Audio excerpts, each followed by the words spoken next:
champion is easy to play is a pretty significant advantage, since you have a lot less mechanics to worry about when playing them. And pretty much all of the champions on this list do have fairly solid win rates and are quite good for solo queue, as a direct result of them being so easy to play. As we count down the top 10 easiest champions to play in League of Legends, we'll be measuring these champions by how easy it is to get good with them and play them at a reasonably high level. Let's get started. At number 10, we have Annie. With a point and click stun and an extremely easy to pull off and very potent burst damage combo, Annie's raw damage makes her quite a powerful force that is super annoying to play against and doesn't really require too much mechanical skill at all. All of her abilities are extremely easy to hit, and her stun is also quite easy to micro. It's also super easy to last hit minions with her due to the cooldown reduction and mana refund on her disintegrate. And let's not forget that due to the low impact her shield has, she essentially plays like a champion that really only has 3 abilities. Positioning with her can be tough sometimes, which is why she's lower on the list, but the big thing with Annie is that when you lose to her or when you outplay someone on her, it never really feels like a high skill matchup, since she's a pretty face roll champion due to the general lack of mechanical difficulty within her kit. At number 9, it's Soraka. Although with the Soraka rework, she was made a tiny bit harder to play, when you're a champion that's entirely based around healing your allies, there's never really going to be too much mechanical difficulty involved. Soraka's entire gameplay revolves around letting your team do the dirty work, and it's never going to be hard for you to just heal people. Being able to heal your allies is really awesome as well, since it creates a playstyle that is very forgiving of your team's mistakes, since you can heal them up so quickly if they take some free damage. Her silence is also super easy to land, and positioning on Soraka is quite easy as well, since you never really have to be the main aggressor at all to be successful with her. So the only difficult things in her kit really are landing your Q, which really is not that important to succeed with her, since it's not too impactful of an ability, and then using her ultimate, which while it's true that paying attention to other areas on the map can be a little bit tough, your team never really expects to get Soraka ulted. Everyone kinda just forgets about it, so they don't really play with it in mind, and so once again it's not too punishing if you mess up that aspect of her kit. And at number 8, it's Sona. Although Sona's ultimate can take a bit to get used to landing properly, the rest of her kit is a total face roll, and since her heal is so incredibly potent, she creates a playstyle that is very forgiving of mistakes, especially in lane, and as well, forgiving of your teammates' mistakes due to her healing. So if you mess up and take a bad trade, it doesn't really matter at all. You don't have to play aggressive with her and can just heal it up for a super easy game, or you could also go for some really easy trades since her aggressive combo is as simple as a Q with an auto attack. Using your W and E is so ridiculously simple that you could honestly go as far as to arguably say that she basically only has 2 abilities for you to worry about in her kit. And managing her power chords isn't really difficult at all, so it comes down to positioning and landing your ultimate, both of which are quite easy to learn and pick up, since you don't really have to try to make crazy plays at all. Even though you might have the option to, it's not something you ever need to do to succeed on her. And the supportive playstyle as a whole in general is one that is fairly simple and easy to be good at, since it puts a lot of the difficulty on your team instead. At number 7, it's Rammus. With a W that is really just a passive that makes him super tanky, and only really gives him 3 abilities for you to actually worry about using properly, comboed with a targeted crowd control in his taunt, and his powerball being quite easy to land as well, and not to mention his ultimate being extremely easy to use, and you're left with a champion that doesn't really have any mechanical difficulty whatsoever. The only thing is not getting kited when you use your powerball, but since you get a decent amount of movement speed, it's really not that hard to avoid, and a point and click taunt is just so easy to wreck an AD carry with if you look at how long it lasts for.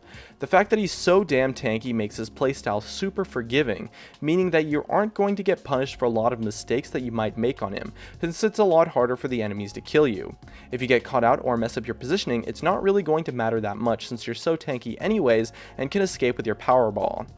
He doesn't take too much damage in the jungle either, since he does get really tanky, so with his super easy mechanics and forgiving playstyle, you're left with an extremely easy champion to play. And at number 6, it's Malphite. And taking a look at his kit, it's no surprise. His Q is targeted and super easy to make use of. His W might as well be a passive, since it's as simple as Use this when you're auto-attacking someone, and his E as well is very easy to land and gives him some nice wave clear too. His passive makes him crazy tanky and makes it forgiving of bad trades and small positional mistakes, and in general, a tanky character is going to be reasonably easier to play since you won't have to worry as much or sometimes even at all about positioning. And so that leaves his ultimate, which honestly is quite easy to land since it's so fast and has a decently sized radius. It's more of a matter of when to use it rather than actually landing it properly, not to mention can be used as an awesome escape tool if you're getting ganked, making him a pretty safe champion to lane with. His ultimate combos nicely with his kit, ensuring that you land everything in a fight, and so the only thing that makes Malphite hard is the fact that if you somehow mess up your ultimate, it's a little bit punishing since you are kind of going to be a bit useless in that fight, but it's not a huge worry since it is so easy to land. At number 5, it's Nunu. Once again, another super tanky character. Due to his Q, he's super easy to play in the jungle since you won't take damage and farming will be crazy easy. And since his W is basically a passive, he only really has 2 major abilities in fights, one of which is targeted. And when it comes to his ultimate, it might be a little bit weird to say, but landing a bad Nunu ultimate isn't really a big deal, and it's not a punishing mistake to make. And either way still is fairly easy since it's really just a zoning tool, not something you use for the damage. If you can get a good ultimate off though, it can be really powerful, but you're never really going to lose a fight due to a bad Nunu ultimate. So in combo with his tankiness and sustain from his Q, he's super easy to use in fights since all you really have to do is snowball whoever is close to you and give the attack speed buff to your teammate. You get to play a very supportive style, which makes the strategy involving him super simple. You do have to micro his passive, but it is just another thing that's really not that important most of the time. You don't really have to counter jungle on him at all to succeed, and since his Q is useless in a fight, his kit is really simple, and his tanky with sustained playstyle is very simple to use and easy to be effective with. And at number 4, it's Garen. Once again, a very tanky champion with great sustain. Garen's sustain being a passive and tankiness from his W gives him a very easy playstyle to make use of, and his offensive abilities are quite easy as well since everything is really just point and click. His whole kit combos quite fluidly, and the targeted silence is really powerful, as is the targeted ultimate. Having passive sustain that is pretty ridiculous regen is awesome, and with a very simple kit mechanically, Garen really just comes down to not getting kited in a fight, since his gap closer isn't that great, but it's still not too hard due to the movement speed and tankiness on his W, as well as the power that he gets when he has flash up.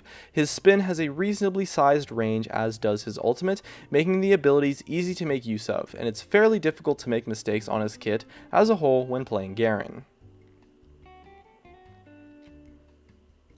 At number 3, it's Maokai, and I think we're starting to see a recurring theme now.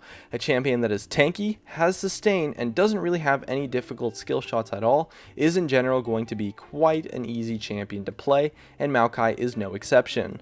A targeted W gives him super reliable and easy to use crowd control, and his high amount of sustain comboed with his tankiness makes him very forgiving of any mistakes that you might make on him.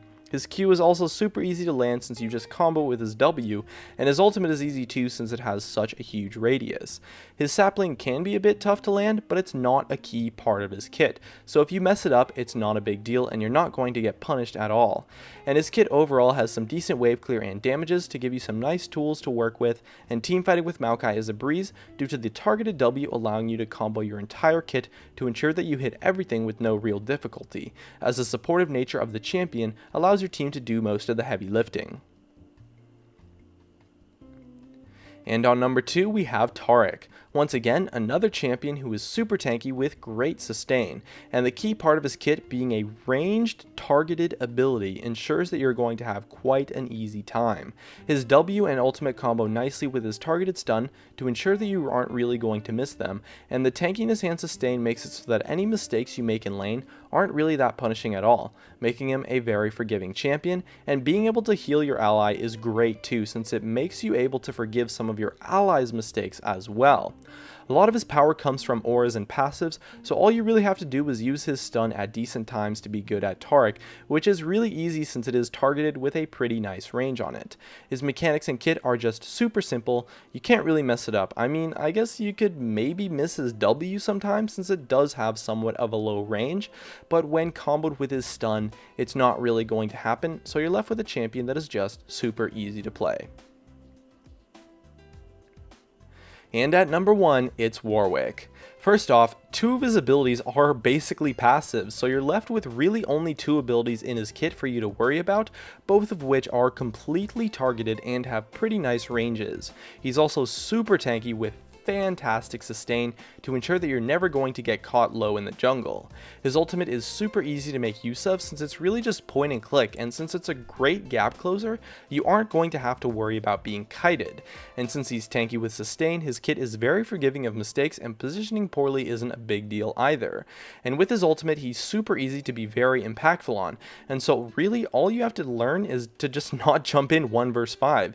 And with super easy mechanics, tankiness, great sustain, and nothing but passives and targeted abilities within his kit, it's no surprise that Warwick takes the number 1 spot for the easiest champion in League of Legends.